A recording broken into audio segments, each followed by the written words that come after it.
Story की शुरुआत में हमें हमारे एमसी को दिखाया जाता है जिसके स्कूल में आग लग गई थी और वो दौड़ते हुए आर्ट रूम की तरफ जा रहा था। फिर वो हमें बताता है जिस दिन स्कूल में आग लगी मैं दौड़ते हुए आर्ट रूम में गया क्योंकि मैं वैसे भी मरने वाला था।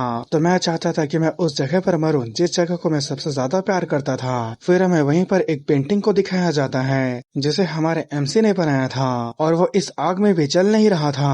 फिर हमारा एमसी आगे बताता है मुझे लगा कि यही मेरा अंत है, मुझे लगा कि अब सब खत्म हो गया है। फिर हमारे एमसी को दिखाया जाता है जो अभी भी जिंदा बचा होता है और वो सामने की तरफ देखकर सोच रहा होता है मैं यकीन से कह सकता हूँ ये वही जगह है, ये वही पेंटिंग है जिसे मैंने बनाया था। मुझे इस पेंटिंग के अंदर आए हुए एक हफ्ता हो चुका है। और गाइस हमारे एमसी का नाम जियो है तो अब से जियो कहेंगे। और गाइस जियो जो था वो अपने स्कूल में एक टीचर था, इसलिए वो सोचने लगता है क्या बच्चे सेफली बाहर निकल गए होंगे। फिर तभी बगल की तरफ से आवाज आता है और वो मुड़कर देखने लगता है जहाँ पर हमें एक खरगोश को दिखाया जाता है जिसे देखकर जियो सोच रहा होता है मैंने कभी सपने में भी नहीं सोचा था कि ऐसा कुछ मेरे साथ होगा। यहाँ पर टाइम का फ्लो बिल्कुल अलग ही चलता है, इसलिए मुझे ठीक से नहीं पता कि मैं अंदर कितने समय से हूँ। मतलब गाइस जियो ने इस पेंटिंग के अंदर हफ्ते बिता दिए हैं लेकिन उसे ये नहीं पता कि बाहर कितना समय हो चुका है। फिर जियो आगे बताता है हालांकि मैंने इस पेंटिंग के कुछ सिंपल रूल को समझ लिया है। रूल नंबर 1, अगर मैं किसी भी चीज को ड्रॉ करता हूँ तो वो एक असली चीज बन जाता है। मतलब गाइस अगर आपने शकला का बूम बूम देखा होगा तो उसके पास जो पेन होता है जियो के पास बिल्कुल उसी की ही तरह पावर है। फिर जियो आगे बताता है अगर मैं नमक के पैकेट को ड्रॉ करता हूँ तो वो असली बन जाता है। यहाँ तक कि बर्तन फूल पेड़ पौधे भी असली बन जाता है। ये बहुत बढ़िया है। आखिरकार मैं सामानों को खरीदने के खर्चे से छुटकारा पा गया, पर फिर भी इसके कुछ लिमिटेशंस हैं। ये इंसानों के ऊपर काम नहीं करता है। अगर उन्हें ड्रॉ किया जाए तो वो सिर्फ लाश बनकर बाहर निकलते हैं, वो जिंदा नहीं होते और न ही इंसानों की तरह सांस ले सकते हैं। सच कहूँ तो ये मेरे लिए ही बढ़िया है। अगर मेरे पास जिंदा लोगों को बनाने की पावर होती तो मेरी ये शांति भरी पोटैटो के जैसे जिंदगी एक बुरा सपना बन के रह जाता। फिर उसके बाद जियो रूल नंबर 2 को बताता है कि इस पेड़ पे लटका हुआ जो प्रेम है वो उससे बाहर की दुनिया से इंटरेक्ट कर सकता है, मतलब देख सकता है, बातचीत कर सकता है। फिर जियो आगे बताता है मैं यहाँ तक कि इस पेंटिंग से बाहर भी जा सकता हूँ। पर जब मैं गया तो मुझे पता चला कि ऑलरेडी उस इंसिडेंट को हुए 30 साल हो चुके हैं, मतलब स्कूल में आग लगने वाला, जिसके बाद जियो इस पेंटिंग के अंदर आ गया था। फिर जियो आगे बताता है अगर एग्जैक्ट कहा जाए तो 31 साल हो चुके हैं। ऐसे लग रहा था कि उस दिन के बाद बाहर की दुनिया पूरी तरह से बदल चुकी है। फिर हमें एक लड़की को दिखाया जाता है जो कहती है वो कमीना बाहर आ रहा है और उसी का ही एक टीममेट होता है जो कहता है पूरी पावर से उसके ऊपर अटैक करो।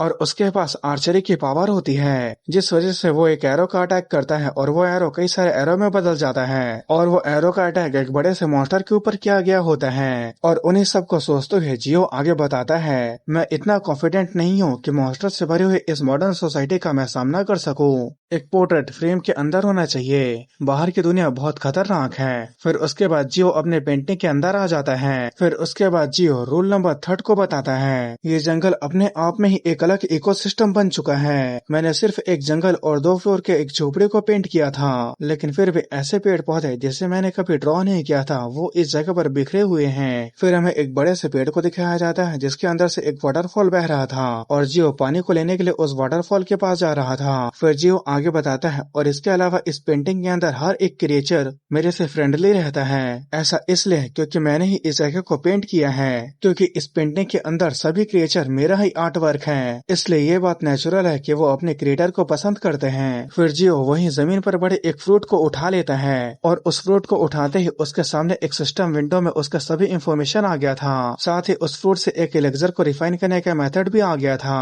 और उसके बगल में व्यू मोर को भी ऑप्शन देता है। और इसी के साथ जो अपने रूल नंबर 4 को बताते हुए कहता है काश ये चीज मेरे सामने दिखाई देने से पहले कुछ वार्निंग आ जाता।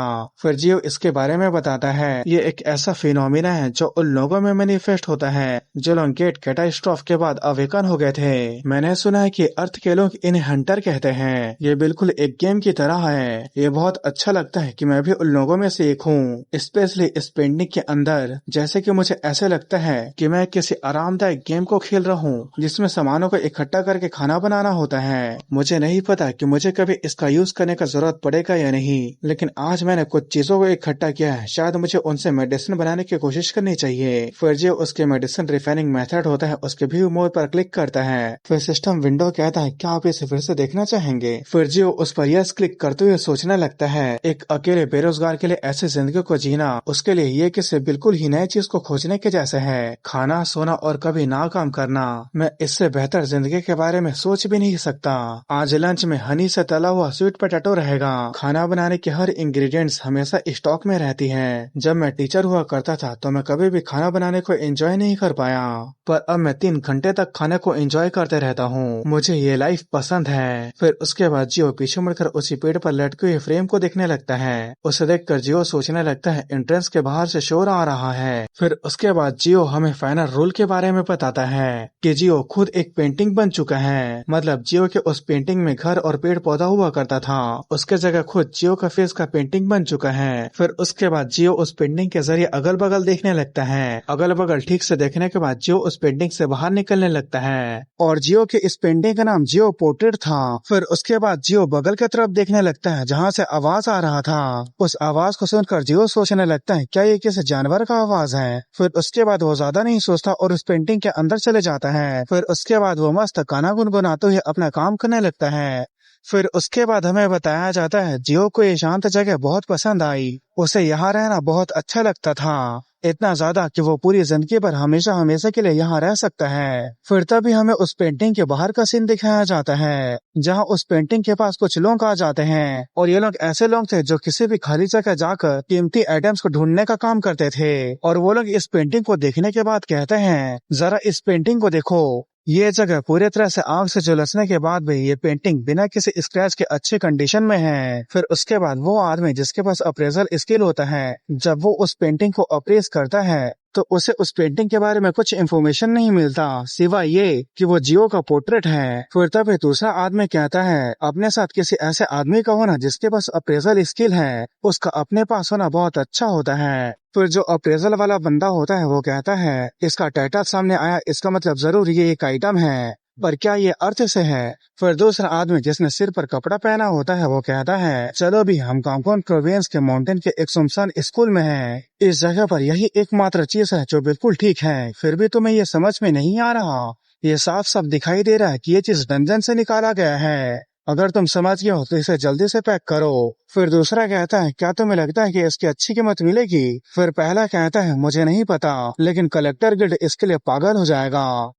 चलो एक बार बेहद अमीर होने का मजा उठाते हैं। फिर उसके बाद वो उस पेंटिंग को पैक करके वहां से लेके चले जाता है। फिर हमें उस पेंटिंग के अंदर उस पेड़ को दिखाया जाता है जिसपे वो फ्रेम लटका होता है। उस फ्रेम से दिखाया जाता है जियो का पेंटिंग उस विलेज से निकल के सिटी में चला जाता है। फिर उसके बाद उसे किसी वेयर हाउस में रखा जाता है। फिर वेयर हाउस के बाद आखिरी में उसे किसी ऑक्शन में बेचने के लिए रख दिया जाता है और उस पेंटिंग को देखकर वहाँ काफी सारे लोग हैरान होते हैं। फिर उसके बाद कई सारे लोग उस पेंटिंग के ऊपर बोली लगाना शुरू कर देते हैं। फिर एक आदमी सबसे ज्यादा हाईएस्ट बोली लगाकर उस पेंटिंग को अपने नाम कर लेता है और ये आदमी कोई और नहीं बल्कि कलेक्टर गिल्ड का लीडर था और उस पेंटिंग को कलेक्टर गिल्ड के कलेक्टर गैलरी में शिफ्ट कर दिया गया था और इस कलेक्टर गैलरी को कई सारे स्पेल और कई सारे प्रोटेक्टिव बैरियर से प्रोटेक्ट किया गया था ताकि कोई बाहर का आदमी अंदर ना आ सके।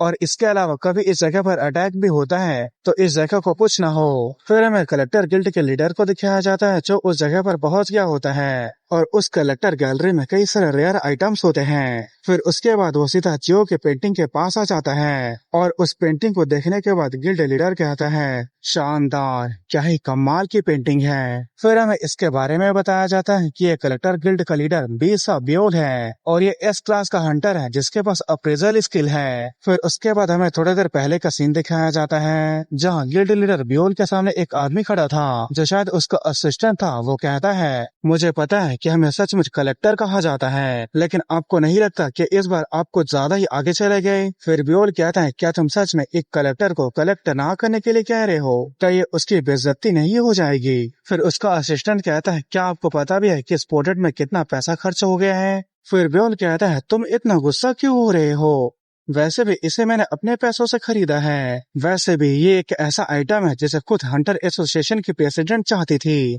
31 साल पहले ग्रेट कैटास्ट्रॉफ आया था अनगिनत डायमेंशन अर्थ से टकराए जिसकी वजह से डंजन्स बने जिसमें से मॉन्स्टर्स लगातार निकलते रहे।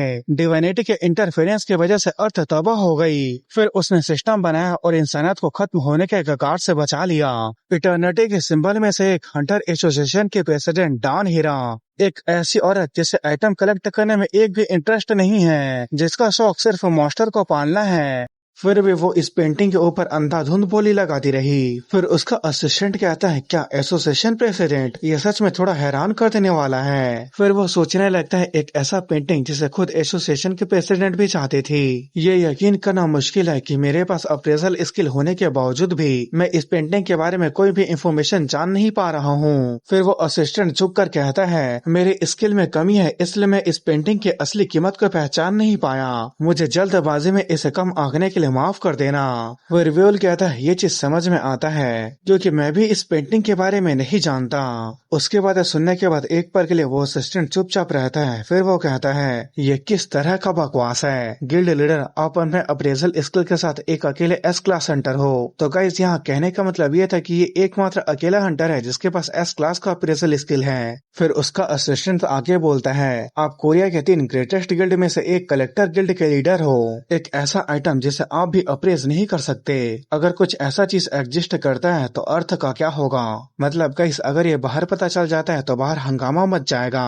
और अगर इस तरह का कोई और आइटम आ जाता है तो लोगों को पता ही नहीं चल पाएगा कि ये उनके लिए अच्छा है या खतरनाक। पर वहीं ब्योल काफी चिल होता है। वो कहता है, थोड़ी सी चापलूसी से कुछ नहीं होगा।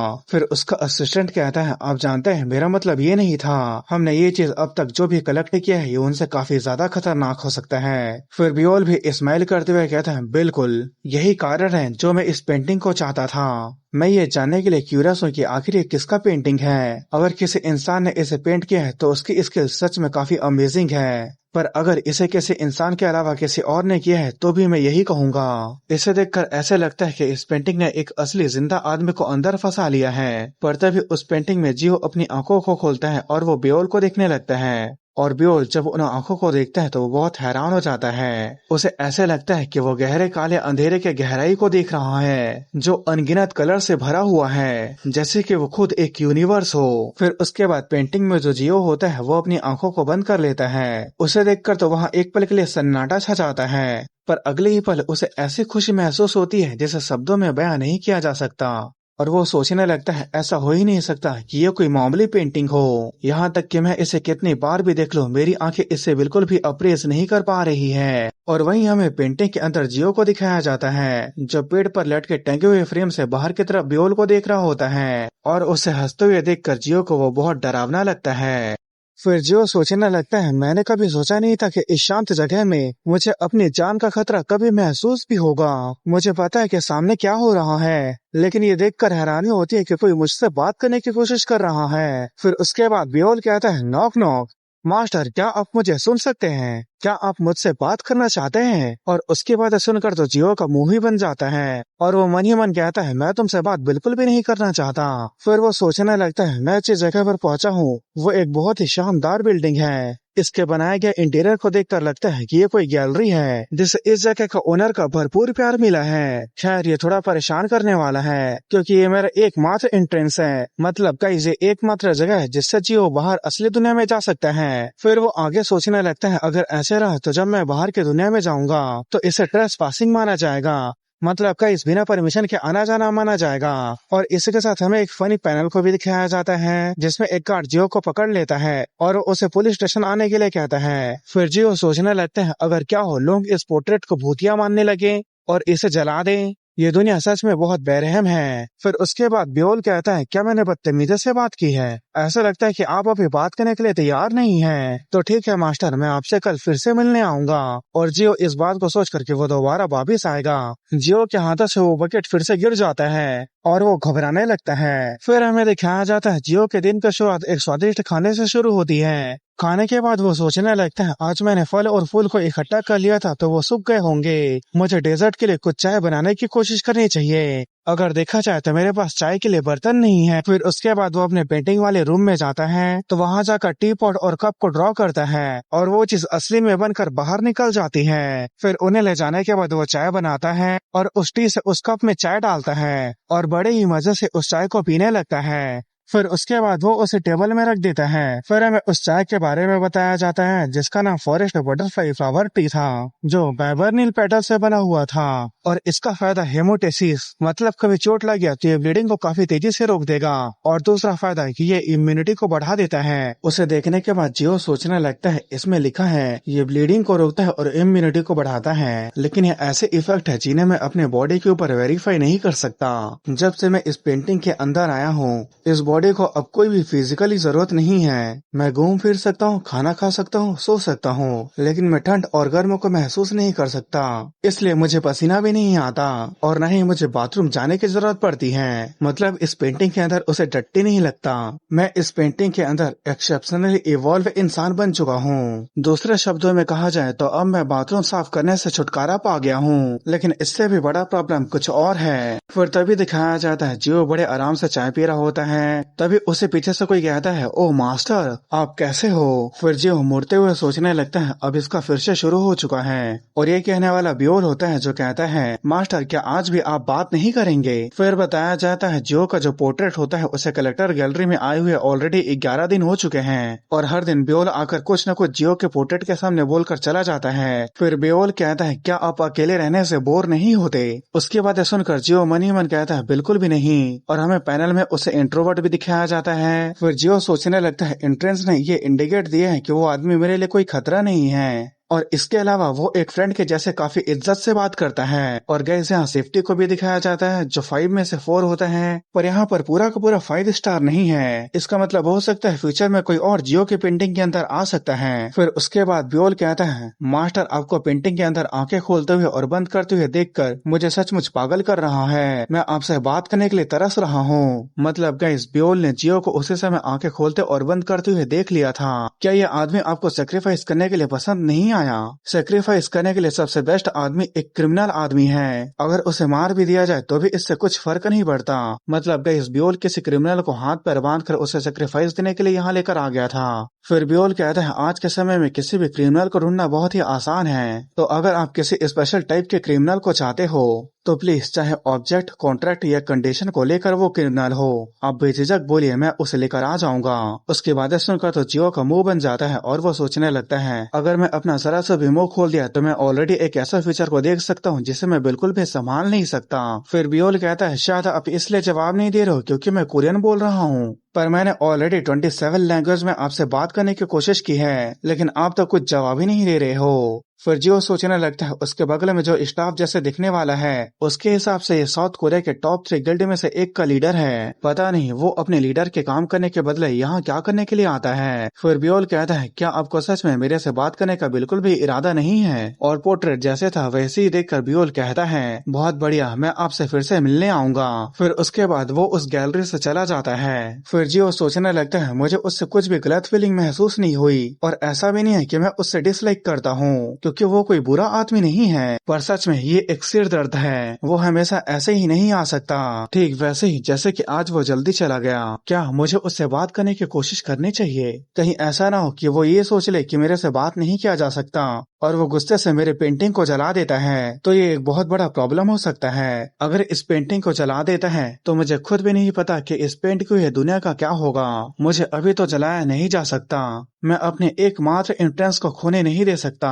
फिर उसके बाद जिस सैंडविच को उसने थोड़ी देर पहले उल्टा रखा था उसका सेंट अब नीचे गिर चुका है। फिर हमें एक लड़की को दिखाया जाता है जो उस कलेक्टर गैलरी वाले फ्लोर पर आ गई थी और वो इस कलेक्टर गैलरी में यहाँ के आइटम्स को चेक करने के लिए आई थी। फिर उसके बाद वो जियो के पोर्ट्रेट की तरफ बढ़ने लगती है, पर वहाँ जियो के पोर्ट्रेट में जियो ही नहीं था और उस पोर्ट्रेट में पहले की तरह झोपड़ी और जंगल दिखाई दे रहा था। मतलब गाइस जियो अपने पेंटिंग से बाहर आ चुका है। अब गाइस पोर्ट्रेट और पेंटिंग सेम है, बस उसमें थोड़ा सा डिफरेंस होता है। पोर्ट्रेट में सिर्फ चेहरे को ही ड्रॉ किया जाता है, मतलब मेन फोकस चेहरे पर ही होता है, चाहे वो इंसान हो या जानवर, जबकि पेंटिंग में किसी भी चीज को ड्रॉ किया जा सकता है। फिर उसके बाद हमें उसी लड़की को दिखाया जाता है जहाँ वो सोच रही होती है मुझे तो कहा गया था कि ये एक पोर्ट्रेट है, मतलब कई जियो अब इस पेंटिंग में नहीं रहा तो वो पोर्ट्रेट नहीं कहलाएगा। फिर हमें किसी आदमी को उसकी तरफ आते हुए दिखाया जाता है और उसके पैरों की आवाज सुनकर वो लड़की भी पीछे मुड़कर देखती है, पर जब वो पीछे देखती है तो वहाँ पर कोई भी नहीं था।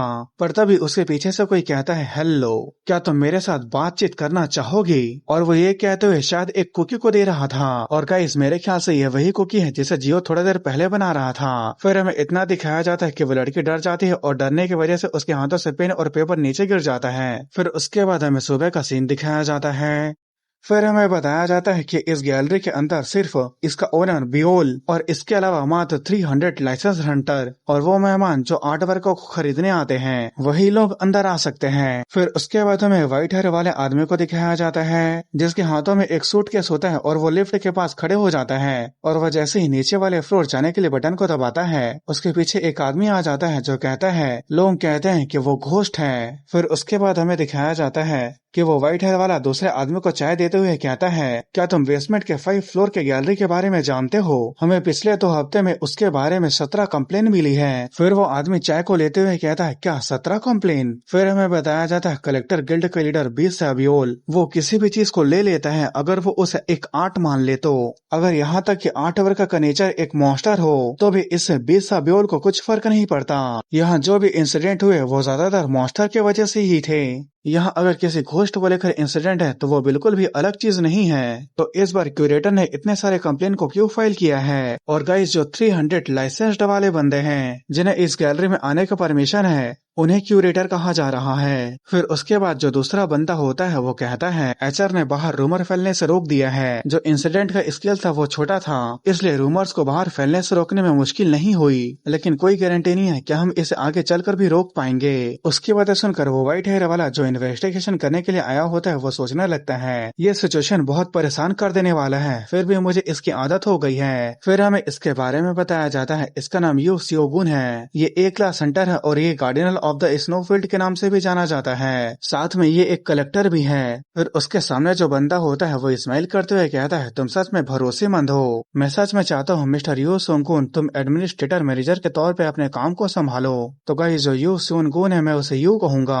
फिर यू कहता है, मैं सच में आभारी हूँ कि आप मेरे लिए इतना ज्यादा सोचते हो, लेकिन ये सच में मेरे लिए कुछ ज्यादा ही है। मतलब ये इस काम को करने से मना कर रहा था। फिर जो दूसरा बंदा होता है, अगर मुझे ठीक से याद है तो तुम एसोसिएशन में रिसर्च टीम के लीडर भी थे। फिर यो कहता है, हाँ, लेकिन क्या तुम जानते हो जब मैंने एसोसिएशन छोड़ा तो वो किस नजरों से मुझे घूर कर देख रहे थे, इसलिए मैं इसके लिए खड़ा नहीं होना चाहता। फिर जो दूसरा बंदा होता है वो कहता है, अगर कभी भी इस गैलरी में जो गड़बड़ी हो रही है वो रूमर बाहर फैल जाती है तो ये बिल्कुल भी ठीक नहीं होगा, इसलिए हम गिल्ड लीडर को सब कुछ रिपोर्ट करने के बाद जवाबी कार्रवाई की तैयारी करेंगे। जो लोग घोस्ट से मिले थे ये उनका स्टेटमेंट है। अब अगले हफ्ते से सभी स्टाफ को इनहेंस्ड सेफ्टी ट्रेनिंग दी जाएगी। फिर उसके बाद ये उनकी स्टेटमेंट को पढ़ने लगता है, जहाँ सभी के स्टेटमेंट को पढ़ने के बाद पता चलता है कि जो घोस्ट है वो 188 सेंटीमीटर का है, वो चोगा पहना होता है, उसके पेल स्किन है और उसके काले बाल है। फिर उन लोगों के इंफॉर्मेशन के हिसाब से उस घोस्ट का स्केच को बनाया जाता है और वो घोस्ट जिन स्टाफ के सामने आया वो सभी इस बात से एग्री करते हैं कि वो काफी हैंडसम दिखता है। फिर यो कहता है, ये मॉन्स्टर किसी आइटम में छिपे रहने के बावजूद भी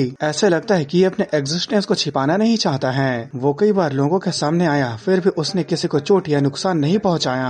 अभी तक इस दुनिया में जितने भी मॉन्स्टर आए उनमें से एक भी नहीं था जो इंसानों के लिए दुश्मनी ना रखता हो। अभी तक ऐसा कोई भी मॉन्स्टर नहीं है जो इंसानों को देखने के बावजूद भी उसे चोट ना पहुँचाया हो। दूसरे डायमेंशन के डंजन से निकले जो भी मॉन्स्टर थे वो सब ऐसे ही थे। अगर सच में कोई ऐसा मॉन्स्टर एग्जिस्ट करता है जो इंसानों को चोट नहीं पहुंचाता तो ये पूरी दुनिया में फ्रंट पेज का एक न्यूज बन जाएगा। नहीं, इससे पहले पब्लिकली लोगों को पता चले एसोसिएशन उसे लॉक कर लेगा और उसके ऊपर रिसर्च करना शुरू कर देगा। फिर यो एक जगह को पढ़ने के बाद कहता है, और ये लोगों को गिफ्ट देने के बारे में क्या लिखा हुआ है? फिर उसके सामने वाला बंदा कहता है, अगर कोई भी घोस्ट से मिलता है तो घोस्ट उससे बिल्कुल मामूली इंसान के जैसे बातचीत करने के लिए कहता है। फिर यो कहता है, अगर कोई मॉन्स्टर इंसानों की तरह दिखावा भी करता है तो भी इससे कुछ फर्क नहीं पड़ता। वो स्टाफ मेंबर के नाम पूछता है और अपने नाम को उन्हें बताता है। फिर हमें एक सीन दिखाया जाता है जहाँ जियो काला चोगा पहना हुआ था और वो कह रहा था, हेलो, मेरा नाम सियो जियो है। फिर यो कहता है उस समय स्टाफ मेंबर बहुत ज्यादा डरे हुए थे। उनमें इतनी भी हिम्मत नहीं थी कि वो उससे आंखों से आंखें मिलाकर बात कर पाए। वो लोगों से उनके ज्यादा पर्सनल इंफॉर्मेशन को नहीं पूछता, और अगर लोग अपनी पहचान को बताने से घबराते तो अब वो और आगे बातचीत नहीं करता। जब बातचीत पूरा हो जाता था तो वो लोगों को ये गिफ्ट देता था। फिर वो बंदा लिखे हुए पेपर पर एक जगह पर उंगली दिखाता है और उसे देखकर यू बहुत ज्यादा हैरान हो जाता है। फिर उसके बाद यू के सामने वाला बंदा जो उसे समझा रहा था वो कहता है हाँ, बातचीत खत्म होने के बाद वो गिफ्ट के तौर पे उन्हें फूड देता है। उसे देखकर यू सोचने लगता है आखिर ये किस तरह का डोमेस्टिक मॉन्स्टर है। फिर यू कहता है क्या तुमने इन सभी फूड को एनालाइज किया है? फिर उसके सामने वाला बंदा कहता है मुझे पूरी तरह से यकीन नहीं है, लेकिन गिल्ड लीडर के पास कुछ प्रिजनर्स थे, इसलिए हमने उन प्रिजनर्स के ऊपर इसे चेक किया। फिर यू कहता है क्या उसने फिर से प्रिजनर को उधार लेकर आ गया? तो उन प्रिजनर के ऊपर उस फूड को चेक करने से क्या मिला? क्या उस फूड में पॉइजन था? फिर उसके सामने वाला बंदा कहता है नहीं, बिल्कुल इसका उल्टा, उसमें मेडिसिन था। उसकी बातें सुनकर यू हैरान हो जाता है। फिर उसके बाद वो आगे कुछ मेडिसिन के नाम बताता है और ये कहता है ये बिल्कुल वही मेडिसिन थे जिन प्रॉब्लम की वजह से वो स्टाफ मेंबर जूझ रहे थे। ये मेडिसिन बिल्कुल एग्जैक्ट उन स्टाफ मेंबर की बीमारी और हेल्थ के लिए था। एक मामूली फूड में आखिर उस तरह के मेडिसिनल प्रॉपर्टीज कैसे आ गई, ये तो उन फूड को रिसर्च करने के बाद भी नहीं पता चला। उसकी बातें सुनकर यू सोचने लगता है मैं जितना इस मॉन्स्टर के बारे में सुन रहा हूँ, ये मॉन्स्टर मुझे उतना ही ज्यादा खतरनाक लग रहा है। वो ना सिर्फ लोगों के कंडीशन को समझ सकता है, बल्कि वो ऐसी चीजों को भी बना सकता है जो उनके प्रॉब्लम को ठीक कर सकता है। वो न सिर्फ अपने आप को अच्छे से छिपा लेता है, बल्कि गिल्ड के हाई लेवल सिक्योरिटी को भी बाईपास करके अंदर घुस जाता है। इसका मतलब वो अपने आप को छिपाने में बहुत ज्यादा स्किल्ड है। ये लगभग एक हाई रैंकिंग मॉन्स्टर है। फिर उसके सामने खड़ा बंदा कहता है लेकिन ये फैक्ट है कि वो इंसानों के सामने अच्छा बनने का दिखावा कर रहा है, इससे हमारे लिए ये मुश्किल हो जा रहा है। फिर यू कहता है दूसरे सिविलाइजेशन द्वारा दिखाई गई अच्छाई डंजन में खोजा गया सबसे खतरनाक चीज है। ऐसा इसलिए क्योंकि 11 साल पहले कई सारे नेशन के डेलीगेशन कॉन्टेक्ट एस्टेब्लिश करने के लिए भेजे गए थे जो दूसरे डायमेंशन के सिविलाइजेशन के साथ थे। उनमें से हर एक हेल्थी मेल फॉर्मेशन के साथ वापस आए थे। उन सिविलाइजेशन के लिए इंसानों की बॉडी बेकार थी, इसलिए उन्होंने अच्छाई के नाम पर उन डेलीगेट्स की बॉडी को बेहतर बना दिया। ये उनका कहना था। आखिरकार एक मॉन्स्टर ही होता है। उस दिन के बाद सभी ऑर्गेनाइजेशन ने डंजन से निकलने वाले सभी को अपना दुश्मन माना। घोस्ट बहुत ज्यादा ट्रिकी है, उसे पकड़ना मुश्किल है। फिर उसके बाद यू कहता है ठीक है, मैं इस काम को करने के लिए तैयार हूँ, आखिरकार यही तो मेरी स्पेशलिटी है। उसके बाद सुनकर उसके सामने वाला बंदा उसे शुक्रिया कहता है। फिर यू कहता है इसकी जरूरत नहीं है, इस तरह के इंसिडेंट पे मेरे रिस्पॉन्स करना मेरी ड्यूटी है। फिर उसके बाद यू वहाँ से जाने लगता है। तभी वो बंदा कहता है एक और जरूरी चीज जो तुम्हें बताना था। इस इंसिडेंट के शुरू होने से कुछ दिन पहले गिल्ड लीडर ने जियो के पोर्ट्रेट नाम के एक आइटम को गैलरी में लेकर आया था। फिर उसके बाद यू लिफ्ट में चले जाता है। फिर यू सोचने लगता है जो गिल्ड लीडर है उसे अजीब अजीब तरह के आइटम का शौक है, चाहे उन आइटम में मॉन्स्टर भी क्यों ना हो। फिर तब यू कुछ चीज सोचकर हैरान हो जाता है और इसी के साथ वो लिफ्ट बंद हो जाता है। फिर उसके बाद यू सोचने लगता है ये सिर्फ छोटा मोटा एक्स्ट्रा काम नहीं है, इस काम में जरूर ओवर टाइम का गारंटी है। फिर वो अपने पास से लॉलीपॉप निकालता है और उसे खा जाता है और इसी के साथ लिफ्ट खोलता है और वो फ्लोर 5 पर पहुंच गया था।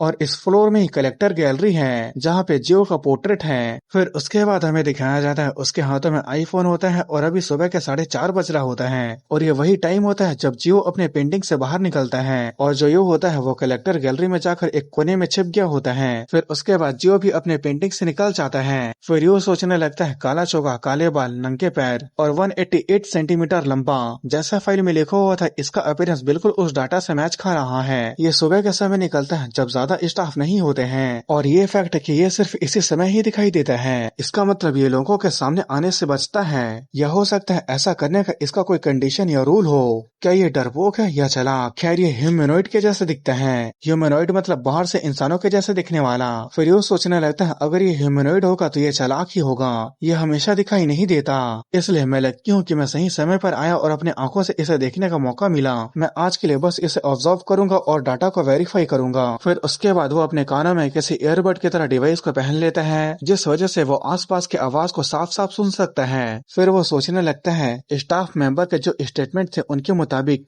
इसके चलने की आवाज बिल्कुल भी नहीं आती, इसलिए वो इसे घोस्ट मानते हैं। दूसरों के पास आवाज को सुनने के रिलेटेड स्किल नहीं है, इसलिए वो इसे नहीं सुन सकते, पर मैं इसे सुन सकता हूँ। ये आवाज बहुत ही हल्की है, जैसे कि कोई अपने नंगे पैर को गीले घास पर रख रहा है। मैं यकीन से कह सकता हूँ ये कोई ऐसा आवाज नहीं है जो 188 सेंटीमीटर के आदमी के पैरों से चलने से आने चाहिए। लेकिन ये जो भी है, क्या ये आर्ट वर्क को एडमायर कर रहा है? इस गैलरी में जो भी आइटम है वो काफी खतरनाक है। अगर उन्हें जरा सा भी छू लिया जाए तो वो हंगामा खड़ा कर सकते हैं। क्या ये ह्यूमैनिड काफी इंटेलिजेंट है, क्योंकि वो उन्हें सिर्फ देख रहा है, छू नहीं रहा है? क्या ये इन आर्ट वर्क में इंटरेस्टेड है, या बस ये समय बिताने की कोशिश कर रहा है, या वो किसी ऐसे आइटम को ढूंढ रहा है जिसे वो यूज कर सकता है? फिर हमें जियो को दिखाया जाता है, जिसे कुछ महसूस होता है और वो मुड़कर यू को देखने लगता है, और यू उसे देखकर मन ही मन कहता है, मैंने उसे देख लिया।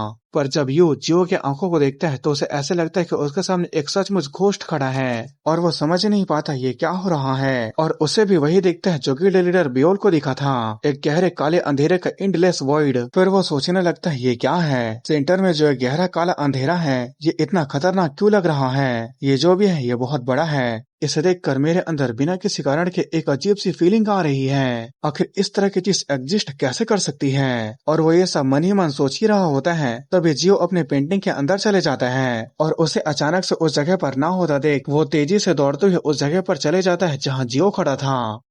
पर जब वो वहां पहुंचता है तो वहां उसे जियो के पोर्ट्रेट के अलावा और कुछ भी नहीं दिखाई देता। फिर उसके बाद यू हाफते हुए सोचने लगता है वो छिप गया। मैं कितना भी सोचूं ये मुझे पागल कर रहा है। फिर वो थोड़ा घबराते हुए सोचने लगता है कहीं ऐसा तो नहीं कि मैंने उसे गुस्सा दिला दिया। इस एपिसोड के शुरुआत में हमें जियो को दिखाया जाता है जो पेंटिंग के अंदर आ गया होता है और घबरा कर घुटने के बल बैठा होता है, और वो सोच रहा होता है उसने तो मुझे डरा दिया। आखिर वो आदमी ऐसी जगह पर क्यों छिपा हुआ था? रुको, कहीं ऐसा तो नहीं क्या वो मुझसे डर कर छिप रहा था? मुझे देखने वाला हर स्टाफ का मेंबर पीछे मुड़कर भागने लगता है, पर इस सिचुएशन में ऐसे लग रहा था कि मैं ही उल्टा उससे डर के भाग रहा था। एक कुछ भी नुकसान ना करने वाले पोर्ट्रेट की तरह दिखना मुझे जरूर कंटिन्यू रखना होगा, नहीं तो अगर ये गलतफहमी बढ़ गई तो ये बहुत बड़ी परेशानी खड़ी कर सकती है। फिर तभी हमें एक खरगोश को दिखाया जाता है जिसकी 3 आंखें होती है। वो जियो के पास आ जाता है। फिर जियो कहता है फिर भी मुझे ऐसे लगता है कि वो वापिस आ जाएगा, क्या तुम्हें भी ऐसे नहीं लगता? और वो ये बात खरगोश को कह रहा था। फिर वो उसे पकड़ने लगता है, पर उसके पकड़ने से पहले ही वो खरगोश भाग जाता है। मतलब जियो के यहाँ पोपट बन गया था। खरगोश खुद ही आया और जब जियो पकड़ने वाला था तो वो खुद भाग गया। फिर जियो सोचने लगता है वो लोग मेरे पास तो आते हैं, पर जब मैं उन्हें छूने की कोशिश करता हूँ तो वो लोग भाग जाते हैं। काश मेरे पास कुछ ऐसा होता जिसे मैं सहला सकता। काश मेरे पास एक पेट होता। फिर हमें उसके आर्ट वर्क वाले रूम को दिखाया जाता है। मतलब हो सकता है जियो किसी पेट को बनाने की कोशिश करेगा। फिर हमें अगले दिन का सीन दिखाया जाता है जहां उसी सेम टाइम पर यू वहां आ गया था और वो जियो के पोर्ट्रेट को घूर घूर के देख रहा था। फिर यू सोचने लगता है क्योंकि देखने से ऐसे लग रहा था कि ये कल भाग रहा था, तो मुझे ऐसा लगा था कि इसने अपने आप को पूरी तरह से छिपा लिया है। तो अब असली काम यहाँ से शुरू होता है। जो चीज मैंने कल देखी थी ये इस बात का सबूत है कि ये पोर्ट्रेट कोई मामूली मॉन्स्टर नहीं है। अब से मुझे इस पोर्ट्रेट के रूल्स को ढूंढना होगा और उसे फॉलो करना होगा। मुझे अच्छे से पता लगाना होगा कि ये आखिर है क्या, और ये भी पता लगाना होगा क्या ये हमारे साथ रह सकता है, ये हमारे लिए खतरा है। सच कहूँ तो यहाँ खड़े होकर उसकी आंखों को देखकर ऐसे लगता है कि मेरी पूरी बॉडी की ताकत खत्म होती जा रही है। फिर उसके बाद जियो सोचने लगता है ग्रेट कैटास्ट्रॉफ के बाद जो अर्थ में आए मॉन्स्टर थे उनमें से कुछ ऐसे थे जो स्टोरी पोजेस करते थे, उनके ऊपर रेड करना पड़ता था। बिल्कुल इस रेड की कोई गारंटी नहीं थी कि ये पहली कोशिश में ही कामयाब हो जाए, इसलिए वो उनके को एग्जिस्ट, मतलब ये हमारे साथ रह सकता है, ये हमारे लिए खतरा है। इसके लिए इंसानों के पास उन्हें स्टडी करने और उन्हें ऑब्जर्व करने के अलावा कोई दूसरा चॉइस नहीं था। और ये सब सोचने के बाद जियो कहता है क्या तुम मेरे से बात करना चाहते हो? फिर यू कहता है हाँ मैं बातचीत करना चाहूंगा। फिर जियो सोचने लगता है आज के समय पर अर्थ में जिंदा रहने के तरीकों में से यही एक तरीका था। और गाइस जो पेड़ पर लटका हुआ फ्रेम है जो जियो के अंदर बाहर जाने का एंट्रेंस भी है, पहले उसका सेफ्टी 4 स्टार दिखा रहा था पर अब 5 स्टार दिखा रहा है। इसका मतलब हो सकता है कि ये एंट्रेंस नहीं बल्कि यू का सेफ्टी हो, और हो सकता है सिस्टम इस सेफ्टी को दिखाकर ये बताना चाहता है कि यू उसके लिए खतरनाक नहीं है। और जियो भी यही सोचता है कि ये अच्छा आदमी है। हालांकि जब हम पहली बार मिले थे तो हम एक दूसरे को देखकर चौंक गए थे। इस तरह से पोर्ट्रेट से एक आमने सामने बात करते हुए भी उसके चेहरे में जरा सा भी डर नहीं दिखाई दे रहा है। फिर यो कहता है कल जो हुआ उसके लिए मैं माफी मांगता हूँ। उसकी बातें सुनने के बाद जियो सोचने लगता है यहाँ तक कि ये मेरी फीलिंग के बारे में भी सोचता है। ये सोसाइटी का काफी अच्छा आदमी है। एक ऐसी दुनिया जहाँ लोग घर के साइज जितने बड़े मॉन्स्टर से फाइट करते हैं। उस दुनिया में एक बात करने वाला और घूमने फिरने वाला पोर्ट्रेट एक मामूली ही लगता है। फिर जियो कहता है इसके लिए तुम्हें माफी मांगने की जरूरत नहीं है। फिर यो कहता है इसके बारे में सोचने के लिए शुक्रिया। फिर जियो कहता है क्या मैं तुम्हारा नाम जान सकता हूँ। फिर यो सोचने लगता है ये बिल्कुल उसी तरह से बातचीत शुरू कर रहा है जो 17 मेंबर ने अपने स्टेटमेंट में बातचीत के बारे में बताया था। सबसे पहले अपने सामने वाले आदमी का नाम पूछना।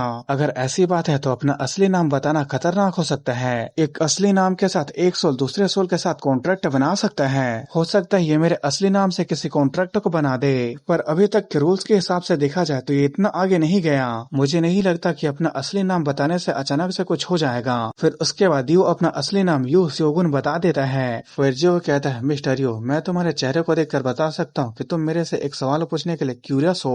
फिर यू मन ही मन कहता है खैर मैं एक नहीं बल्कि कई सारे सवाल पूछना चाहता हूँ। फिर वो कहता है कल जिसकी आंखें मेरे से मिली वो तुम थे ना जियो। फिर जियो कहता है हाँ वो मैं ही था। फिर यो सोचने लगता है ये हैरानी की बात है उसने ये बात मुझे इतनी आसानी से बता दिया। फिर उसके बाद यो कहता है तो तुम्हारे कहने का मतलब ये नहीं हो जाता कि तुम इस पोर्ट्रेट से बाहर निकल सकते हो। फिर जियो कहता है हाँ मैं ऐसा कर सकता हूँ। फिर उसके बाद जियो का एक्सप्रेशन बिल्कुल ब्लैंक हो जाता है। फिर वो कहता है ऐसा लगता है कि तुम घबराए हुए हो। फिर उसके बाद यो सोचने लगता है ये बहुत हैरान कर देने वाला है कि इस तरह का एक नॉन ह्यूमन बीइंग बिना जरा सा सोचे समझे अपने बारे में इस तरह की इंफॉर्मेशन को दे रहा है। फिर यो कहता है मैंने सोचा नहीं था कि तुम अपने बारे में इतना आसानी से बता दोगे। फिर जियो कहता है मेरे पास तुम्हें ना बताने का कोई कारण नहीं था। फिर यो पूछता है पर ऐसा क्यों। फिर जियो कहता है क्योंकि तुमने पूछा तो मैंने बता दिया। फिर यो कहता है अगर क्या होता ये पूछने के पीछे मेरा कुछ गलत इरादा होता। फिर जियो कहता है ये झूठ है। मिस्टर यो तुम काइंड और पोलाइट आदमी हो इसलिए मैंने सिर्फ तुमसे ही बात की। क्या ये जवाब तुम्हारे लिए काफी है। उसके बातें सुनकर यू हैरान होते हुए सोचने लगता है क्या ये अच्छे और बुरे को देख सकता है। अगर क्या हो इस पोर्ट्रेट के सामने कोई बुरा आदमी आ जाए तो क्या ये उसे इग्नोर करेगा या उसके ऊपर अटैक कर देगा। फिर जियो कहता है क्या तुम्हें कोई और सवाल पूछना है। फिर उसके बाद यो कहता है हाँ पूछना है। हाल ही में इस गैलरी में घूमने वाला और लोगों को टेस्टी गिफ्ट देने वाला जियो क्या वो घोस्ट तुम ही हो। उसके बाद सुनकर जियो सोच में पड़ जाता है। उसे सोचता हुआ देख यू सोचने लगता है आखिर ये जवाब देने में इतना समय क्यों लगा रहा है। फिर जियो कहता है क्या वो मुझे घोस्ट कहते हैं। उसकी बातें सुनकर यू सोचने लगता है ऐसा लगता है कि उसे अपने आप को घोस्ट कहलाना पसंद नहीं है। फिर जियो कहता है मुझे माफ कर देना अगर इसकी वजह से कोई परेशानी हुई होगी। पर अंदर ही अंदर जियो सोच रहा था तो वो सच में मेरे से डर के भाग जाते थे। मतलब जियो ये तो जान रहा था कि वो उसे देख कर डर के भाग जाते हैं, पर जियो अभी तक ये नहीं जान रहा था कि उसे घोस्ट मानते हैं और इस वजह से उससे डर के भाग जाते हैं। फिर जियो कहता है मैं समझता हूँ एक बात करने वाला पोर्ट्रेट सच में एक घोस्ट द्वारा पोसेस कहलाने के लायक है। फिर उसके बाद जियो कहता है हालांकि मैं कभी नहीं मरा। उसकी बातें सुनने के बाद यू सोचने लगता है क्या इसका मतलब ये जन्म से ही एक पोर्ट्रेट था। फिर यो कहता है मैं इसके अलावा ये भी पूछना चाहता था क्या इस गैलरी में घूमने का क्या तुम्हारा कोई कारण है। फिर जियो कहता है मैं इस बात को जानने के लिए क्यूरियस था कि मैं कहाँ हूँ, पर वो मन ही मन सोच रहा होता है आखिरकार मैं इस पेंटिंग के अंदर आ गया और अचानक से एक पोर्ट्रेट बन गया। अगर मेरे जगह कोई और होता तो उसका भी बाहर जाना नेचुरल ही होता। फिर जियो कहता है यहाँ पर रेयर आर्ट वर्क को देखकर मेरा इंटरेस्ट जाग उठा और मैं ये देख के थोड़ा क्यूरियस होगा कि गैलरी में किस तरह के लोग काम करते हैं और किस तरह के लाइफ को जीते हैं। मैं जानना चाहता था कि उनका नाम और उनका टेस्ट कैसा है। जब कोई अकेला हो तो ये बात नेचुरल है कि वो किसी से बात करना चाहता है। पर जियो सोच रहा था भले ही ये दुनिया बदल चुकी है पर जिंदा रहने के लिए सोशल लाइफ का रहना जरूरी है। मैं घोस्ट द्वारा पोसेस पोर्ट्रेट मानकर चलना नहीं चाहता। फिर यो सोचने लगता है उसकी ये बातों से उसकी उदासी को पता चलता है। ऐसे लगता है कि वो इंसानों के लाइफस्टाइल को जानने में इंटरेस्टेड है, बिल्कुल वैसे ही जैसे दूसरे मॉन्स्टर इंटरेस्टेड होते हैं। फिर जियो कहता है अगर तुम चाहो तो तुम्हारे जैसा पोलाइट आदमी और भी सवाल पूछ सकता है। फिर यो कहता है ऐसा लगता है कि तुम्हें पोलाइट लोग पसंद है। फिर जियो कहता है कम से कम उस रेड हेयर वाले लीडर से ज्यादा बेहतर मुझे यहाँ के स्टाफ मेंबर लगते हैं, इसलिए मैंने लीडर के बदले उन्हें बातचीत करने के लिए चुना। फिर यो कहता है लीडर कहने से तुम्हारा मतलब क्या गिल्ड लीडर 20 बियो से है। फिर जियो कहता है हाँ वो बात करने में बहुत ज्यादा ही बातुरी है, उसका मुंह बिल्कुल भी चुप नहीं रहता, वो इतना ज्यादा बात करता है कि जवाब देने का मौका तक नहीं मिल पाता। उसकी बातें सुनकर यू बहुत ज्यादा हैरान हो जाता है। फिर वो स्माइल करते हुए सोचने लगता है, गिल्ड लीडर तुमने उसे नाराज कर दिया। अब इसमें कोई हैरानी की बात नहीं है। भले ही उसने मुझे ये काम दिया है, लेकिन उसने मुझे पूरा इंफॉर्मेशन नहीं दिया। ऐसा इसलिए था क्योंकि जियो ने गिल्ड लीडर को बदतमीज समझा, इसलिए वो उससे बातचीत नहीं करना चाहता था। उसके साथ यही होना चाहिए था। मुझे पता था अगर उसका बर्ताव ऐसा ही रहा तो उसे एक न एक दिन इसे भुगतना पड़ेगा। फिर यो कहता है, मुझे माफ कर देना, हमारे गिल्ड लीडर थोड़े से अजीब हैं, उनके तरफ से मैं माफी मांगता हूँ। फिर जियो कहता है वो बुरा आदमी नहीं लग रहा था, इसलिए सब ठीक है। उसके बातें सुनकर यो सोचने लगता है अगर कोई बुरा ना हो तो वो उसके ऊपर गुस्सा नहीं होता। एक एस क्लास हंटर जो एक गिल्ड लीडर है, उसे देखने के बाद भी ये बहुत ही आराम से बात कर रहा है। आखिर ये चीज है क्या? फिर उसके बाद जियो कहता है, क्या तुम्हें कोई और सवाल पूछना है? फिर यो कहता है, पोर्ट्रेट में आमतौर पर आंखें बंद दिखाई देती है, लेकिन पोर्ट्रेट में आंखें बंद हो तो भी क्या तुम इस जगह को देख सकते हो? फिर यो कहता है, क्या इस पूरे समय तुम हमें पोर्ट्रेट के अंदर से ऑब्जर्व कर रहे थे? पर यो मन ही मन सोच रहा था आखिर वो इंसानों से क्यों बातचीत करना चाहता है। फिर जियो सोचने लगता है, ऑब्जर्व करने के बदले अगर इसे सीधे शब्दों में कहा जाए तो मुझे लग रहा था कि मैं चलते हुए ट्रेन के खिड़की से बाहर के नजारे को देख रहा हूँ। जब मैं किसी से बात करना चाहता हूँ तभी पोर्ट्रेट अपनी आंखें खोलता है। जल्दी ही स्कूल में जो मेरे सामने टूटा हुआ मिरर था, उसमें मैंने अपने पोर्ट्रेट को देखकर ही इस बात को कंफर्म किया। इसके अलावा अगर मेरी आंखें बंद रहती हैं तो मैं सेफली अंदर से बाहर की दुनिया को देख सकता हूँ। फिर उसके बाद जियो कहता है, क्योंकि तुम फ्रेम में हो तो मेरे पास तुम्हें देखने के अलावा और कोई दूसरा चॉइस नहीं है।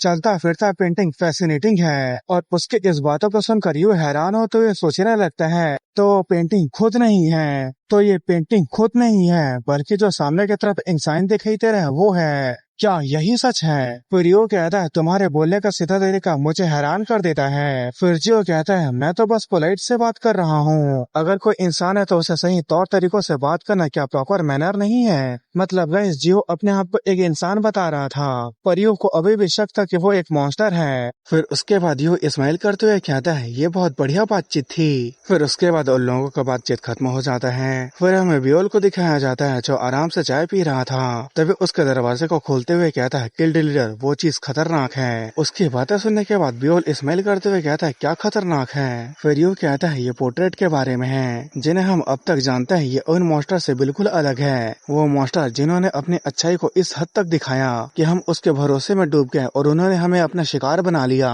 और इन सबसे बड़ी बात कि वो अपने आप को एक इंसान मानता है, लेकिन मैं पूरे यकीन से नहीं कह सकता कि वो अपने आप को एक इंसान मानता है या इंसान बनना चाहता है। अगर ऐसे रहा तो वो हमें काफी नुकसान पहुंचा सकता है, और इस नुकसान का जो नतीजा होगा उसके बारे में हम सोच भी नहीं सकते। उस पोर्ट्रेट के पास अच्छे और बुरे आदमी को पहचानने का एक कॉन्सेप्ट भी है, और वो अपने हिसाब से दूसरों को खुद ही जज कर लेता है। मैं सोच भी नहीं पा रहा हूँ कि अगर वो किसी बुरे आदमी से मिल जाए तो वो किस तरह से रिएक्ट करेगा। क्या आपने इस हंटर एसोसिएशन को रिसर्च मटेरियल के तौर पे भेजने के लिए सोचा है? फिर बियोल कहता है, क्या तुमने उससे बात की? फिर यू कहता है, मैं जानता था तुम यही पूछोगे। फिर बियोल कहता है, जितना ही मैं सुनते जा रहा हूँ उतना ही मुझे ऐसे लग रहा है कि तुम कुछ अच्छा कर रहे हो। जियो से बात करना कंटिन्यू करते रहो और मुझे भी उससे इंट्रोड्यूस कराओ, क्योंकि इतने सारे परेशानी के बाद भी अगर मुझे इग्नोर किया जाए तो ये ठीक नहीं होगा।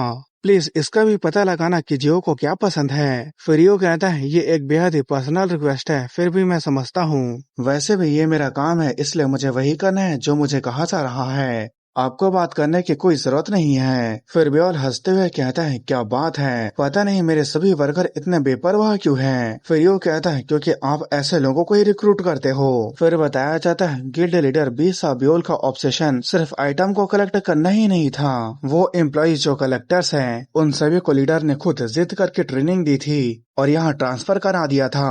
हंटर का रैंक कितना भी लो क्यों ना हो, वो कभी भी लापरवाही से रिक्रूट नहीं करता था। सिर्फ उसके प्रेजेंस में ही उसके सामने खड़े रहना एम्प्लॉय के ऊपर प्रेशर डालता है और वो खुद उन्हें जज कर सकता है। तब मैं बस इतना ही कह सकता हूँ कि उसका सोल का ग्रेड एक्स्ट्रा ऑर्डिनरी होगा। फिर यो कहता है, मैं आपको समय समय पर रिपोर्ट देता रहूंगा, लेकिन वो कोई ऐसा बीइंग नहीं है जिसका किसी से कंपेयर किया जा सके। सिर्फ 1 या 2 दिन बात करके उसके असली नेचर के बारे में पता नहीं लगाया जा सकता। फिर बियोल कहता है, बहुत बढ़िया, तुम जा सकते हो। फिर उसके बाद हमें तीसरे दिन का सीन दिखाया जाता है, जहाँ जियो के सामने यू था जो उससे पूछता है, क्या तुम अकेले नहीं हो? फिर यो कहता है, मैं नहीं हूँ। तो गाइस उसके कहने का मतलब ये था था कि उसके पास जानवर पक्षी है, इसलिए वो अकेला नहीं हुआ। फिर यो कहता है मुझे माफ कर देना, ये एक इम्पोलाइट सवाल था। जो लोग यहाँ आते हैं वो लोग आर्ट वर्क को मैनेज करने वाले एम्प्लॉय होते हैं, तो शायद मैंने सोचा कभी कभी पोर्ट्रेट से बाहर निकलना शायद तुम्हारे उस अकेलेपन को कम करने का तुम्हारा तरीका हो। फिर जियो कहता है मुझे बिना लोगों वाली जगह पसंद है, तो ये जगह मेरे लिए बिल्कुल ठीक है। फिर यू कहता है क्या तुम्हें बात करने में अनकंफर्टेबल महसूस हो रहा है? फिर जियो कहता है बिल्कुल नहीं, मैं अपनी जिंदगी का बहुत ज्यादा समय बात करने में बिता दिया हूँ, इसलिए मैंने एक ऐसा फ्यूचर को चाहा जहाँ मुझे हर समय बोलने की जरूरत ना पड़े। मतलब का इस पोर्ट्रेट में यहाँ आने से पहले तो जियो एक टीचर था, इसलिए वो कह रहा है कि उसने अपने जिंदगी का ज्यादातर समय बात करने में बिता दिया, क्योंकि टीचर को तो वैसे भी बोलना ही पड़ता है। फिर जियो आगे कहता है मैं हमेशा से एक ऐसी जगह चाहता था जहाँ मुझे ज्यादा बोलने की जरूरत नहीं होगी, जहाँ मुझे बहुत ज्यादा बंधे रहने की जरूरत नहीं होगी, जहाँ मुझे चिंता करने की जरूरत नहीं होगी। मैं हमेशा से एक ऐसी जगह चाहता था, ये जगह मेरी उस इच्छा के लिए बिल्कुल सही जगह है। फिर यो कहता है क्या तुम कभी इंसान थे? फिर जियो कहता है मैं अभी भी इंसान हूँ। फिर यो घबराते हुए कहता है नहीं, मेरा मतलब ये नहीं था, मेरा मतलब है क्या तुम पहले एक मामूली इंसान थे जो इस पेंटिंग के अंदर नहीं था? फिर उसके बाद जियो कहता है हाँ मैं था। उसके बाद यह सुनने के बाद यू सोचने लगता है ह्यूमनॉइड मॉन्स्टर को 2 टाइप्स में बांटा गया है। पहला जो पैदा ही मॉन्स्टर होते हैं जो इवॉल्व होकर इंसान बन जाते हैं, और दूसरे जो इंसान होते हैं जो किसी तरह से अगर रूट से जुड़ जाए तो वो एक मॉन्स्टर बन जाते हैं। क्या जियो दूसरा वाला है? क्या इसलिए वो अपने आप को इंसान कहने के लिए जोर देता है? अगर ऐसा भी है तो भी ये बहुत ज्यादा अजीब है। एक मॉन्स्टर जो अपने इंसान की जिंदगी के जीने की मेमोरी को रखता है, उनकी नेगेटिव इमोशन से अफेक्ट होने की ज्यादा पॉसिबिलिटी होती है, फिर भी इसमें नेगेटिव इमोशन से अफेक्ट होने का जरा सा भी साइन नहीं दिख रहा है, और ये बहुत ज्यादा ही शांत दिखाई दे रहा है। पर इस शांति के साथ इसके चेहरे पर एक अजीब सी खामोशी है, जैसे कि किसी के अंतिम संस्कार में खड़ा होना।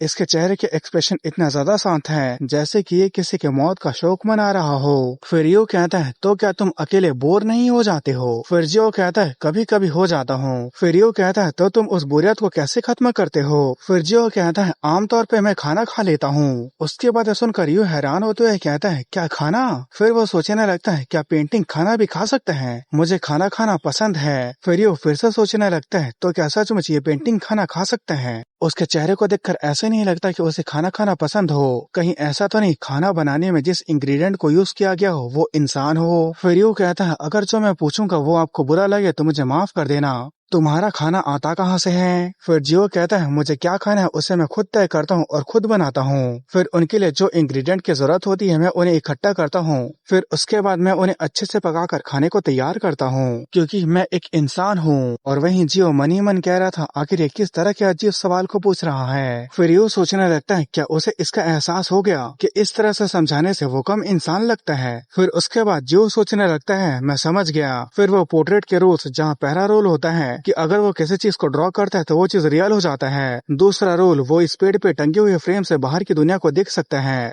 और साथ ही इससे वो अंदर बाहर भी आ जा सकता है। और तीसरा रूल इस फॉरेस्ट का अपना अलग इकोसिस्टम है, और इस फॉरेस्ट में कई ऐसी चीजें हैं जिसे जियो ने ड्रॉ ही नहीं किया था। उन्हें को याद करते हुए जियो सोचने लगता है क्या तुम क्यूरियस हो कि पोर्ट्रेट के अंदर क्या हो सकता है? मैं भी यही सेम चीज महसूस करता हूँ। मैं भी यही सोचता हूँ कि इस पेंटिंग के अंदर क्या चीज पॉसिबल है और क्या चीज नहीं है। मैं भी इस पेंटिंग के ऊपर कुछ चीज टेस्ट करने के लिए क्यूरियस हूँ। शायद मुझे इसके लिए मिस्टर यू से मदद मांगनी चाहिए। फिर जियो कहता है इस पोर्ट्रेट के अंदर कुछ ऐसी चीजें हैं जिसे मैं सिर्फ अंदर रहकर ही इंजॉय कर सकता हूँ। फिर यो कहता है तो ये क्या चीजें हो सकती है?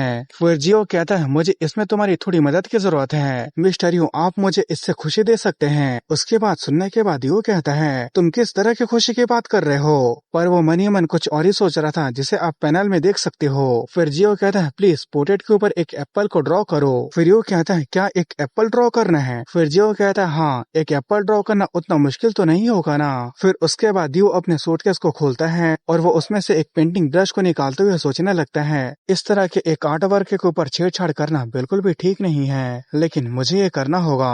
फिर जियो कहता है क्या तुम इस तरह की चीजों को हमेशा अपने साथ लेकर घूमते हो? फिर यो कहता है मैं अपने साथ कई सारी चीजों को लेकर घूमता हूँ, क्या पता इनकी कब जरूरत पड़ जाए। बुरे से बुरे सिचुएशन के लिए तैयारी करना मेरी ही सेफ्टी के लिए बेहतर है। और वो मन ही मन सोच रहा होता है अभी जो हुआ वही इस बात का सबूत है। अगर क्या होता मैं अपना पेंट और पेंटिंग ब्रश नहीं लाया होता। फिर हमें दिखाया जाता है यू ने एक पोर्ट्रेट के कोने में एप्पल को ड्रॉ कर लिया होता है। फिर उसके बाद जियो कहता है इस एप्पल को ठीक से नहीं बनाया गया है। उसके बाद सुनने के बाद एक ऑकवर्ड सिचुएशन में आ गया था, पर तो भी जियो शुक्रिया कहता है और इस एप्पल को अपने हाथों से पकड़ लेता है, जिसे देखकर यो बहुत हैरान हो गया था। फिर उसके बाद जियो उस एप्पल को अपने मुंह के पास लेकर आता है, जिसे देखकर यू और भी ज्यादा हैरान हो जाता है। और जब जियो उस एप्पल को खाने लगता है और इस बार you ultra pro max level हैरान हो तो ये सोचने लगता है आखिर ये क्या हो रहा है, क्या वो सच में मेरे हाथों से ड्रॉ किए हुए एप्पल को खा रहा है। मैंने कुछ ऐसा चीज इससे पहले कभी नहीं देखा। फिर जियो उस एप्पल को खाते हुए कहता है ये स्वादिष्ट है, अच्छे से पका हुआ है और इसमें प्यारा अरोमा है। उसके बाद सुनने के बाद यू सोचने लगता है मैंने इस एप्पल को ड्रॉ करने के लिए बस कुछ सस्ते पेंट का यूज किया है, पर इस ड्रॉ किए हुए एप्पल को ना सिर्फ ये टेस्ट कर सकता है बल्कि उसके स्मेल को भी सूंघ सकता है। फिर जियो कहता है मैं एक मामूली इंसान हूँ जो एक पेंटिंग के अंदर रह रहा है। यही सेम लॉजिक है कि मुझे कुछ ग्रेट चीजें करने में कैपेबल होना चाहिए। जिस दिन मुझे खाना बनाना मतलब कुक करने का मन नहीं करता, उस दिन मैं बने हुए खाने को ही ड्रॉ कर लेता हूँ। उसकी बातें सुनकर यू सोचने लगता है एक मामूली इंसान ऐसा नहीं कर सकता है। फिर जियो कहता है क्या यह अजीब है। फिर यू कहता है हाँ। फिर जियो कहता है मैं समझता हूँ तुमने जो मेरे लिए एप्पल को ड्राइंग किया, इसलिए तुम्हारे इस काइंडनेस का मैं भी रिपे करूंगा। लेकिन यू उसके बातों को समझ नहीं पाता और वो सोचने लगता है वो इस बार क्या करने वाला है। फिर जियो सोचने लगता है मिस्टर यू एक अच्छा आदमी है, यहाँ तक कि दीवार पर लटके हुए एक पोर्ट्रेट ने उसे एप्पल ड्रॉ करने के लिए कहा तो भी उसने उसके बातों को मान लिया। जब मैंने इस पोर्ट्रेट में अपनी आंखें खोली तो मैंने कई चीजों को टेस्ट किया। मैंने जेम्स को पेंट करने की कोशिश की, फिर मैंने उन जेम्स को पेंट में बदल दिया और उनसे पेंटिंग करने की कोशिश की, लेकिन वो पेंट ऐसे लग रहे थे जैसे कि वो जिंदा हो। मैं इस पोर्ट्रेट में लाशों का झुंड भी बना सकता था। ऐसा लग रहा था जैसे मानो कि इस जगह पर मेरे लिए कुछ भी चीज इम्पॉसिबल नहीं है। इसलिए मैं इस बात को जानना चाहता था कि अगर इस फ्रेम से मैं असली दुनिया से जुड़ जाऊं तो क्या होगा। फिर दिखाया जाता है जियो उस फ्रेम के ऊपर ही एक जेम को बनाने लगता है। उसे देखकर जियो सोचने लगता है जैसे कि उम्मीद थी ये पूरे तरह से रिस्ट्रिक्शन से फ्री नहीं है। फिर हमें सिस्टम विंडो में दिखाया जाता है जहाँ यू ने एक एप्पल दिया था, वहाँ जियो को दूसरी तरफ से कुछ देना था और उसका टाइम लिमिट 7 दिन का था। फिर दिखाया जाता है उस एप्पल के एक्सचेंज में जेम बन गया होता है। फिर उसके बाद वो जेम पोर्ट्रेट के बाहर निकलने लगता है। उसे देख कर यू बहुत हैरान हो जाता है। फिर जियो कहता है ये मेरे ग्रेटिट्यूड का एक टोकन है। उस जेम को देखकर यू सोचने लगता है ये क्रिस्टल स्ट्रक्चर वाला बिल्कुल एक अलग ही तरह का जेम है, क्या उसने इसी को ही ड्रॉ किया है। फिर यू कहता है आखिर ये किस तरह का जेम है। फिर जियो कहता है मुझे नहीं पता, लेकिन ये जरूर जमीन के नीचे गहराई में रहा होगा। इसकी गर्मी किसी भी चीज को चलाने के लिए काफी था। इसकी गर्मी इतनी ज्यादा थी कि ये प्लेनेट के हार्ट के साथ रहने के लिए भी काफी था। उसके बाद सुनकर यू उस जेम को देखते हुए बहुत हैरान हो तो ये सोचने लगता है इतना तो मुझे पक्का पता था कि ये पोर्ट्रेट कोई मॉन्स्टर नहीं है। फिर उसके बाद यू वहां से चले जाता है। फिर हमें थोड़ी देर बाद का सीन दिखाया जाता है जहां यू उस जेम को बियोल को दिखा रहा था और बियोल उसे देखकर कहता है क्या ये रूट है। फिर यू कहता है ये सिर्फ मेरे हिसाब से एक अंदाजा है। फिर हमें बताया जाता है रूट एक ऐसी ट्रांसेंडेंट बीइंग जो हर यूनिवर्स और डायमेंशन का बैलेंस को मैनेज करती है और रूल्स बनाती है। ये एक प्रकार का ऐसा सिस्टम है जो गॉड का भी गॉड है। डंजन जिसने 30 साल पहले अर्थ को निगल लिया था, ये नए डायमेंशन की कहानी है जो रूट के वेन्स से पैदा हुई है और डंजन के अंदर मॉन्स्टर भी उसी तरह से पैदा हुए।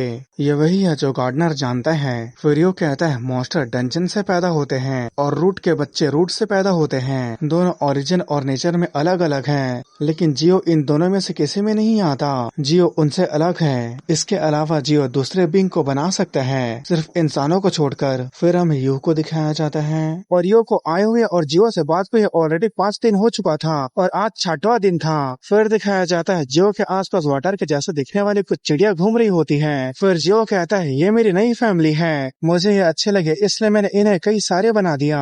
उन्हें देखने के बाद यो सोचने लगता है वो सभी पोर्ट्रेट के अंदर उड़ रहे हैं। फिर यो कहता है क्या तुमने इन्हें बनाया, ये बहुत सारे लग रहे हैं, क्या तुमने इन सभी को बनाया है। फिर जियो कहता है हाँ वो लगभग 100 होंगे, ये बहुत पातुनी है, मैं सोच भी नहीं सकता अगर इनके पास वोकल कॉर्ड होता तो ये कितना ज्यादा शोर मचाते। वो एक साथ मिलकर एक पॉन्ड को बनाते हैं और उन्हें अपने बॉडी के अंदर चीजें रखना पसंद है और वो भी खुद को डेकोरेट करने के लिए। हर एक चिड़िया का अलग अलग टेस्ट है इसलिए उन्हें देखना अच्छा लगता है। उसकी बातें सुनकर यू काफी हैरान होता है। फिर वो कहता है, फिर यू कहता है, जिस तरह से तुम उन्हें बोल रहे हो ऐसा लगता है कि तुम उन्हें ड्राइंग नहीं मानते हो। क्या उनके अंदर जान है? क्या उन चिड़िया के पास सोल है? फिर यू सोचने लगता है ये कोई ऐसी चीज नहीं है जिसे कोई मास्टर कर सकता है। फिर जियो कहता है, मुझे पूरी तरह से यकीन नहीं है। फिर यू सोचने लगता है जो रूट के बच्चे होते हैं उनके पास ईगो नहीं होता, इसलिए वो बातचीत नहीं कर सकते हैं। फिर यू कहता है, जियो तुम एक पेंटिंग हो पर उसी सेम टाइम पर तुम एक इंसान भी हो और तुम एक ऐसे बीइंग हो जो रियलिटी को अफेक्ट कर सकता है। फिर वो मन ही मन कहता है, मैं तुम्हारे अंदर से डिवाइनिटी को सेंस नहीं कर सकता, इसका मतलब तुम गॉड भी नहीं हो। फिर यो कहता है, लेकिन तुम अपने ड्राइंग की मदद से एक फेट, एक पास्ट के मेमोरीज को बना सकते हो।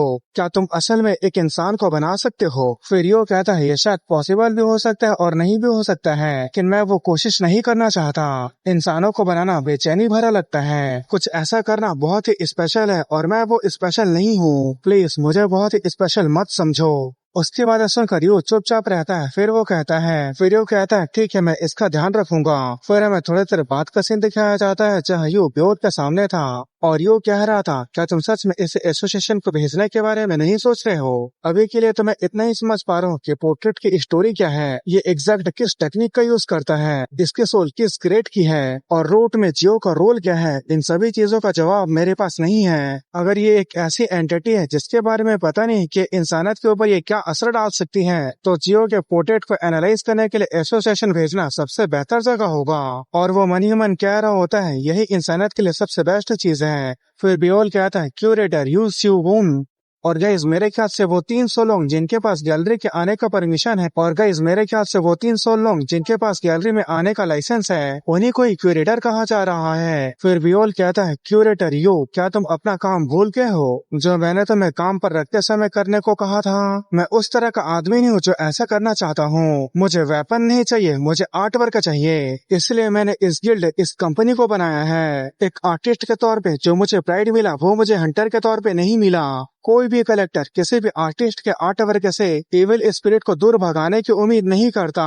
मैं बस उस पेंटिंग के स्टोरी को जानने के लिए क्यूरियस हूँ और मैं बस उस स्टोरी को अपने हाथों से पूरी तरह से प्रिजर्व करना चाहता हूँ। उसके बाद सुनकर यू चुपचाप वहीं खड़ा रहता है, पर वहीं बियोल गौर से उसी को ही देख रहा होता है। फिर उसके बाद बियोल कहता है, क्या तुम अब तक नहीं समझे? हम इसे नहीं रोक सकते हैं। ये भले ही एक नेचुरल डिजास्टर हो सकता है, लेकिन हम इससे बात कर सकते हैं और ये किस्मत की बात है कि वो हमारे खिलाफ दुश्मनी नहीं रखता।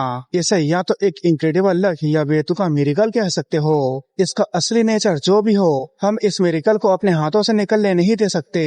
फिर यो कहता है, तो क्या इसीलिए तुमने जियो के पोर्ट्रेट को खरीदा था? फिर बियोल कहता है, अब जबकि वो पहले ही ऑक्शन में दिखाई दे चुका है तो आखिर में वो दुनिया के सामने भी रिवील हो जाएगा। और तुम ये कहते हो डिजास्टर के कुछ केस में तुमने पहले एक्शन लिया, लेकिन तुम जानते हो ना मैं काफी कुछ चीजों को देख सकता हूँ। तो अगर वो अपने आप को एक इंसान मानता है तो हम उसके साथ एक इंसान की तरह ही बर्ताव करेंगे। फिर यो कहता है, पर ये बिल्कुल एक अलग ही लेवल पर है। फिर बियोल कहता है, तुम्हें अपनी सोच छोटी नहीं रखनी चाहिए, जितना बड़ा सोच रखोगे तुम्हें उतना ही ज्यादा मिलेगा। जियो एक अच्छा और दयालु आदमी है। वो भले ही मुझसे अनकंफर्टेबल महसूस करता है पर वो मुझसे नफरत नहीं करता। बस ये सोच के देखो, अनकंफर्टेबल महसूस करने के बाद भी वो नफरत नहीं करता। आखिर वो आदमी कितना दयालु होगा। वो अच्छे से बर्ताव करता है और दूसरों का रिस्पेक्ट करता है। वो इतना दयालु है कि वो किसी के ऊपर नियम कानून को नहीं थोपता और इसके अलावा वो दूसरों को चोट पहुंचाने से डरता है। फिर यो कहता है, वो सच में डरता है? ये तुम कह रहे हो? फिर बियोल कहता है, क्या मैंने कहा नहीं कि वो दयालु है? फिर यो कहता है, तुम इतने यकीन से कैसे कह सकते हो जबकि तुमने तो उससे ठीक से बातचीत भी नहीं किया है? फिर बियोल हंसते हुए कहता है, क्योंकि तुम्हें एक गिल्ड लीडर बनने के लिए मेरी जितनी एबिलिटी की जरूरत है, जब तुम उसकी आंखों से नजरें मिलाओगे तो तुम्हें इतना तो समझ में आ जाएगा, लेकिन ना तो उसके अंदर झांकने की कोशिश करना और न ही उसे गुस्सा दिलाने की कोशिश करना और उसे समय समय पर बाहर ले जाओ। उसके बातें सुनकर यू हैरान होते हुए कहता है, क्या तुम सच में इसके लिए सीरियस हो? पर बियोल उसकी बातें सुनने के बाद बस हाथ हिलाकर इशारा करता है। फिर उसके बाद यू झुक जाता है और कहता है, एक कलेक्टर के क्यूरेटर के तौर पे चिंता करने की परेशानी को उठाने के बाद भी गिल्ड लीडर मैं तुम्हारे ऊपर भरोसा करता हूँ। नहीं, मुझे चीजों को देखने वाली तुम्हारी उस आंखों के ऊपर भरोसा है। और वो मन ही मन कह रहा होता है, ये आंखें उन चीजों को देख सकती है जो कोई इंसान नहीं देख सकता है। कलेक्टर गिल्ड की तरफ से जितना अच्छा से अच्छा सर्विस को दिया जा सकता है वो सर्विस को ऑफर करो। फिर उसके बाद यो वहाँ से निकल जाता है और वो सोचने लगता है, एक रूट एंटिटी से बात करना इतना आसान है। मैं नहीं चाहता कि उसे एसोसिएशन को दे दिया जाए। वो रिसर्च के नाम पे बस प्रैक्टिकली अब्यूज करते हैं। फिर हमें बताया जाता है कि यू एक गार्डनर था। फिर हमें बताया जाता है एक रूट एंटिटी को गार्डन के तौर पे जाना जाता है और वो अपने देखभाल करने के लिए किसी को चुनती है। और जो गार्डनर बनता है वो अपने हार्ट और सोल को गार्डन को डिवोट कर देता है। गार्डन को मैनेज करना भी कई सारे डंजन की डिफिकल्टी के ऊपर असर डालता है। गार्डनर अपने गार्डन को प्यार करते हैं और साथ ही अपना प्राइड भी समझते हैं। और वो रूट एंटिटी जो गार्डन का फाउंडेशन है, उनके पास क्यूरियोसिटी और अफेक्शन के अलावा कोई दूसरा चॉइस नहीं होता। फिर हमें दिखाया जाता है उसके सामने एक फूड स्टॉल होता है। उसे देख कर यू सोचने लगता है बंजियो पांग के स्टॉल होना आजकल रेयर है, उसे ये जरूर पसंद आएगा। फिर उसके बाद यू चलते हुए उस फूड स्टॉल के पास आ जाता है और सोचने लगता है जैसे कि गिल्ड लीडर ने कहा, अगर जियो सच में अपने आप को एक इंसान समझता है तो उसका अभी का जो नेचुरल रिस्पेक्ट है और जो इंसानों के प्रति अच्छाई है, अगर ये उसके गलत फहमी की वजह से है तो मुझे उसके गलत फहमी को बनाए रखना होगा। फिर उसके बाद हमें यो को दिखाया जाता है जो जियो के पास आ गया होता है और उसके हाथों में वही फूड होता है और वो जियो से सवाल पूछ रहा होता है, क्या मैं तुम्हारा उम्र जान सकता हूँ? फिर जियो कहता है मैं 29 साल का हूँ, मतलब 29 ईयर। पर वही यू 33 साल का होता है और वो हैरान होते हुए सोचने लगता है ये सच में अनएक्सपेक्टेड था। फिर वो कहता है तुम तो काफी यंग हो। फिर जियो कहता है मुझे अक्सर कहा जाता है कि मैं अपने उम्र से बूढ़ा दिखता हूँ और लोगों का यही रिएक्शन मुझे दुखी कर देता है। फिर यू कहता है मेरा मतलब ये नहीं था। फिर यू सोचने लगता है तुम एक ऐसी एंटिटी हो जिसे बियोल भी एक्नॉलेज करता है, जिसे सपोजली इंसानियत रोक नहीं सकती। इसलिए मुझे ये बात हजम नहीं हो रही है कि तुम 30 साल से भी कम उम्र के हो। शायद ऐसा हो सकता है कि 29 साल का होना उसकी एक और गलत फहमी है। फिर यो कहता है मुझे नहीं लगा था कि तुम मुझसे छोटे होगे। फिर जियो भी कहता है मैं भी तुम्हारी उम्र जानने के लिए क्यूरियस हूँ। फिर यो कहता है मैं 33 साल का हूँ। फिर जियो कहता है तुम अपने उम्र से काफी यंग लग रहे हो। फिर यो सोचने लगता है किसी रूट एंटिटी से ये सुनना कि तुम यंग दिखते हो ये सच में बहुत इंटरेस्टिंग है। फिर जियो कहता है अगर तुम बड़े हो तो तुम्हारे लिए कैजुअली बोलना ठीक है। फिर यो कहता है क्या मैं बोल सकता हूँ? फिर जियो कहता है मैंने कभी फॉर्मली बात करने के लिए नहीं कहा था, तुम ही फॉर्मली बात करते रहे। फिर यो कहता है ठीक है तो अब से मैं कैजुअली बात करूंगा, ये रहा तुम्हारे लिए एक गिफ्ट। फिर वो मनी मन सोचने लगता है जियो को बाहर निकालने का सबसे अच्छा समय कौन सा होगा। फिर उसके बाद हमें अगले दिन का सीन दिखाया जाता है और इसी के साथ यू का जियो से मिलने का 16 दिन पूरा हो चुका होता है और यू जियो को बता रहा होता है अगर किसी आदमी को रूट कहा जाए तो हम गार्डन को उस आदमी के पार्ट की तरह मानेंगे, जैसे कि ब्लड, वेसल्स, हार्ट। उसकी बातें सुनने के बाद जियो कहता है ये स्टोरी सच में काफी अच्छी है। फिर यू कहता है मुझे भी तुम उस स्टोरी की तरह अच्छे लगते हो, भले ही तुम्हें चुना जाए लेकिन गार्डन को मेंटेन करना काफी मुश्किल होता है, बहुत से लोग मारे जाते हैं, ये एक ऐसा काम है जहाँ हर तरह से आराम करना मुश्किल है। फिर जियो कहता है क्या गार्डनर होना किसी के लिए जरूरी काम है? फिर यू कहता है ये एक ऐसी चीज नहीं है जिसे तुम अपनी मर्जी से चुन सकते हो, इसलिए भले ही मैं क्यूरेटर के तौर पे काम कर रहा हूँ लेकिन एक गार्डनर के तौर पे मैं अपनी क्वालिफिकेशन को छोड़ नहीं सकता।